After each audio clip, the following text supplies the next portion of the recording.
You have open roles and you need them filled. You put the openings on your jobs or careers page. You've even put them up on some of your social media channels and put a little bit of dough behind them so that you get them in front of eyeballs. But days, maybe even weeks have gone by, no bites. Or at least not from a quality candidate that you'd be excited about hiring. What gives? Well, let's take a look at it from a slightly different angle. Instead of job openings, let's think about it from a product perspective. No matter what industry you're in and no matter how great your product is, if people don't know about it, or more importantly, the right people don't know about it, ultimately, it doesn't matter. You spend all kinds of time, effort, energy, and money on creating a brand identity and developing a strategy around advertising your products and services, right? Well, maybe you need to start thinking about doing the same for your recruiting and talent acquisition. Maybe you need to beef up your recruiting marketing.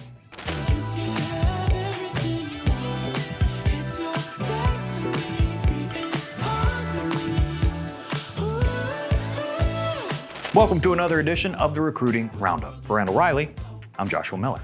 Now, every episode, we take another look at a recruiting or talent acquisition topic. If you're new to the show, we've covered all kinds of topics already, so don't forget to check out our playlist if you're watching us over on YouTube, or you can just search for Recruiting Roundup in the content section over on the Randall Reilly site. Like, share, and subscribe so you always know when we post new stuff. And hey, if you're feeling froggy, go ahead and leave us a comment too. Now back to what I was touching on a moment ago. What exactly is this whole recruiting marketing thing? What does that mean? Yeah, what does that mean? What do you mean by that? In simplest terms, it really is just what it sounds like.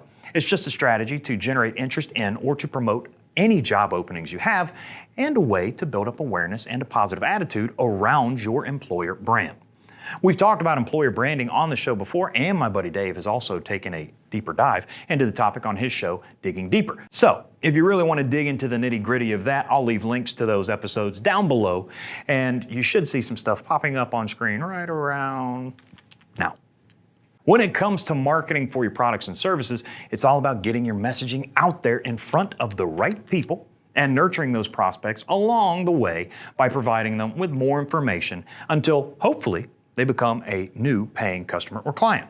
It's the same basic idea for recruitment marketing. Only here, you're targeting potential hires or future hires. You're trying to build up a good reputation for your brand or company as a whole so that when jobs do open and you get that messaging in front of candidates, they A, already know who you are, and B, have a positive opinion about you and would be open to working with you. The keys to successful recruitment marketing are improving your employer brand, increasing the awareness of that brand, kind of priming candidates for when the openings are available. Then, when you do have an opening, it's all about generating interest in those roles. And once you get on a candidate's radar, you need to stay there by nurturing them along the recruiting funnel, just like you would with a customer or potential sale. A always be B, C closing. Always be closing. You can create the overall awareness of your brand and build up that rep with content.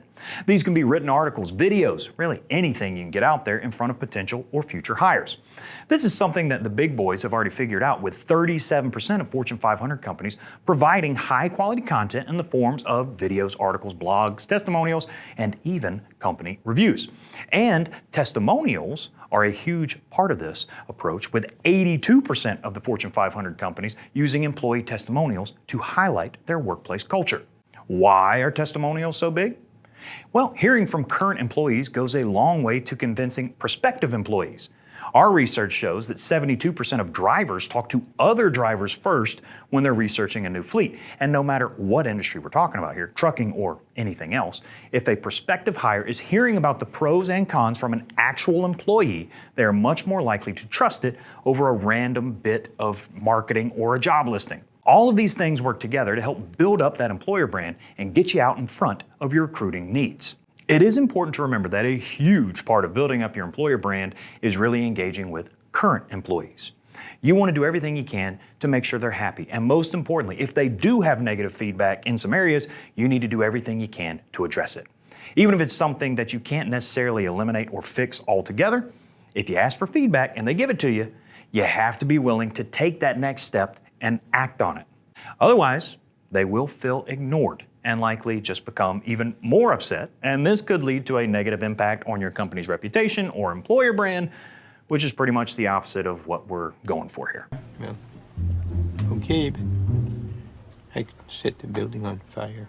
Again, we have a few videos focusing solely on the employer branding aspect of this, so check those out for more. If you can get yourself out there and on the radar with candidates before a position is actually open, it's a major advantage. This is critical. You want to be top of mind right away when someone becomes open to taking a new position or begins actively looking for a new job. Our own driver research shows that 65% of truck drivers found their last job within 1 month of when they began looking, and 68% started the job search with a short list already in mind.